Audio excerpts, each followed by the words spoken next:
her cousin introduced us. He was my old chief. And I guess we just had dogs and Jeeps and first responder in common, so he hooked us up.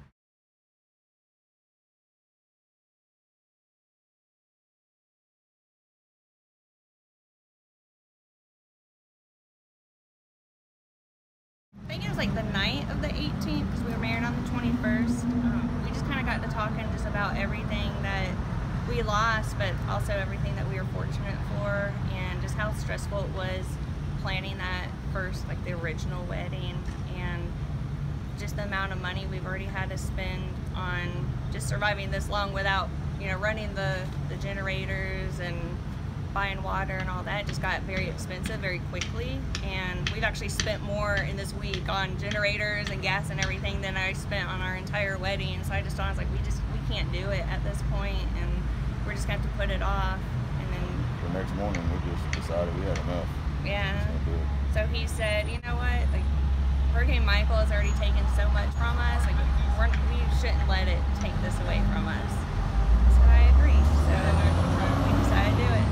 I anticipated just being nervous with a lot of people and so forth. I didn't know it was going to turn into what it was. Yeah.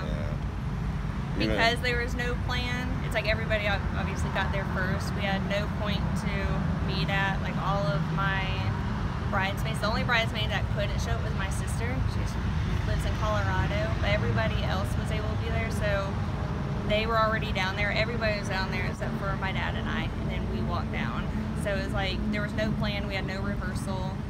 Toucans was supposed to be our spot for our rehearsal dinner. Of course, that got blown away, and so we just kind of went with it. He thought I was going to show up wearing this, and I actually had an Amazon $90 Amazon dress that he didn't know about. But I was originally, for the original wedding, I have my grandmother's dress that my great-grandmother handmade for her, and I was supposed to pick it up from the shop last week, so it's still in the shop. But I talked to the owners, and they said that there's no damage to the inside of their store, so I'm very fortunate for that.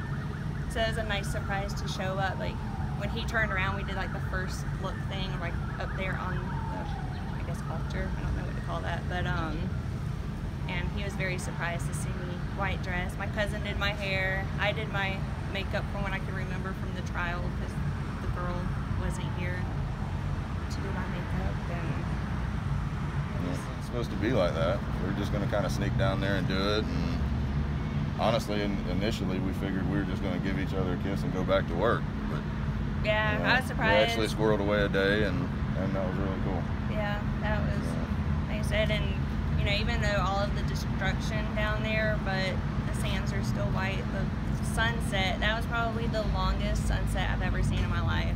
Yeah. I mean, everything about it was just perfect, and so it kind of like took us, I mean, at least for me, it took me away from the chaos. So it was just nice being normal and out of the uniform for a little bit, and I felt really pretty.